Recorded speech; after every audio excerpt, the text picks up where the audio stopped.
আছো তোমরা সবাই? আশা করি তোমরা খুব খুব খুব ভালো আছো। আমি অনেক ভালো আছি। তো তোমাদের সাথে এই চ্যানেলে আমার পরিচিত আজ প্রায় 2 বছর আগে 2024 সালে, যখন আমি ব্যাঙ্গালোরে ছিলাম। মেয়েকে চিকিৎসা করতে নিয়ে গিয়েছিলাম আমি ব্যাঙ্গালোরে।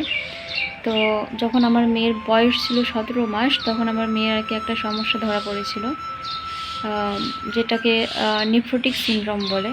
তোমরা হয়তো অনেকেই পরিচিত থাকবে, অনেকে বলতে পারো, আমার কাছে জিজ্ঞাসা করতে পারো যে সমস্যা আসলে কি, কেমন করে ইয়েছে, মানে আজ রিকভারি করলো আমার মেয়ে।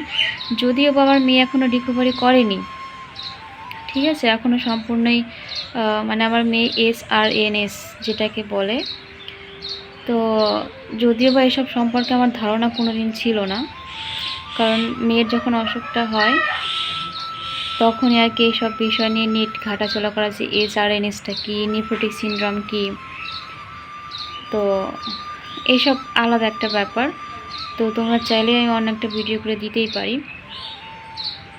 তো আমার কথা হচ্ছে, দেখো, আমি যখন 2024 সালে ভিডিওটা করা স্টার্ট করি, তখন তো আমি ব্যাঙ্গালোরে ছিলাম, তখন একটা ফাঁকা সময় ছিল, ভিডিও করতাম।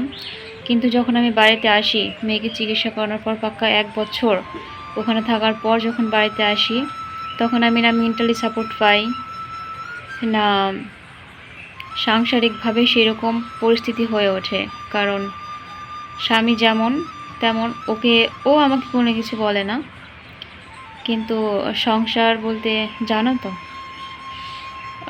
যাই হোক, যারা আমার মতো মানে অনেক মেয়ে আছো, অনেক গৃহবধূ আছো, এটা ওটা নিয়ে লেগেই থাকে।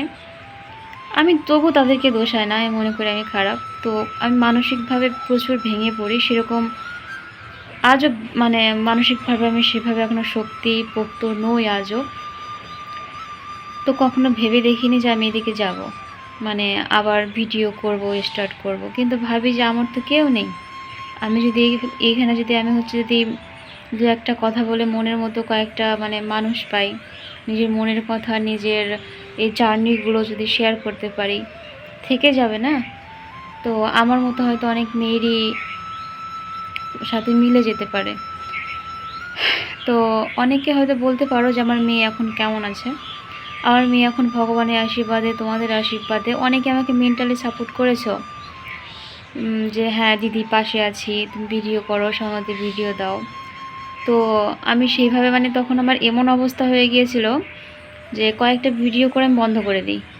কারণ আমি এতটাই দুর্বল মস্তিষ্কের মেয়ে ছিলাম। কারণ আমার মেয়েকে ডাক্তার তো বলেই দিয়েছিল যে তোমার মেয়ের 6 মাস টাইম আছে, ভগবানকে ডাকো, সে যা করার করবে। তো 6 মাসের মধ্যে 3 মাস চলে যায়, তবু আমার মেয়ের কোনো আমি সাড়া পাইনি মেডিসিনে। তো সেরকম হিসেবে আমার কে ভিডিও করবে, কে ক্যামেরা করবে? তো ওইদিকে টাকা পয়সার টেনশন, কারণ আমার বর তো সেরকম কাজকর্মের দিকে না, ও বাইরেই থাকে কাজের সূত্রে বলতে তো জানোই। তো সেরকম টাকা পয়সার টেনশন, ভাবছিলাম যে হ্যাঁ ভিডিও করে যদি কিছু আর্ন করা যায়। সত্যি কথা যেটা সেটাই, অনেকে তো ওই করে কি না। তো যদিও বা আমি চাইছিলাম যে হ্যাঁ করি, এগোই, যদিও বা তোমাদের কাছ থেকে মানে হেল্প পাওয়া যায়, অনেকে করেছো বা মানে মেন্টালি সাপোর্ট করেছো, কিন্তু তখন আমি একটা মা হয়ে আমাকে কে ভিডিও করে দেবে? মেয়েকে ডাক্তার কাছে নিয়ে যাব, এইদিকে ICUতে ভর্তি, মানে সেরকমভাবে আমি প্রস্তুতি ছিলাম না। তারপর যখন বাড়ি আসলাম, তো সেইভাবে হয়ে ওঠেনি। তো যাই হোক, তোমাদের কাছে আমার একটাই চাওয়া যে আমি নতুন করে আবার ভিডিওটা স্টার্ট করছি। যেমনই হোক, আমি সেরকম এডিটও করতে পারি না, আমার ফোনটাও খুব একটা না।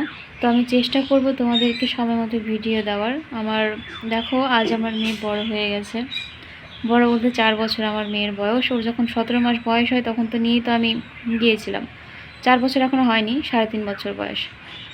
তো মেয়েকে নিয়ে স্কুলে যাওয়া, নিজের পড়াশোনা করা, নিজেকে নিয়ে ভাবা, সাংসারিক কটু কথাকে মানে হেয় করে সামনের দিকে আগানো। আজ সমাজের একটা খারাপ বউ আমি, তাই মনে করি আমি কাউকেই দোষাই না, দোষাই আমার কর্মকে।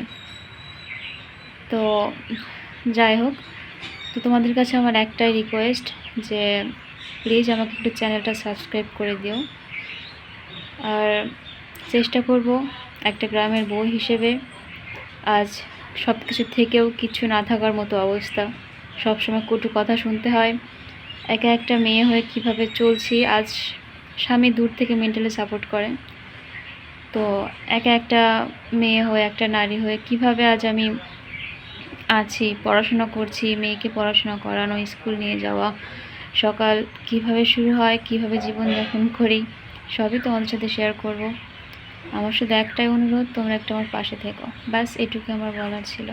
আর ভিডিওগুলো একটু দেখতে থেকো, যদি ভালো লেগে থাকে তাহলে লাইক, কমেন্ট, সাবস্ক্রাইবটা করে দিও, ব্যাস এইটুকুই আশা।